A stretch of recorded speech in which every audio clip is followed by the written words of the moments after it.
Македонија се наоѓа меѓу земјите со најнизок економски раст во целиот регион. Само за Босна и Херцеговина има пониска проекција.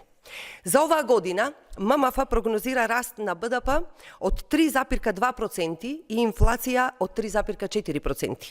Ова значи дека реалниот економски раст ќе биде речиси нула и е јасен индикатор дека се полошо ќе се живее.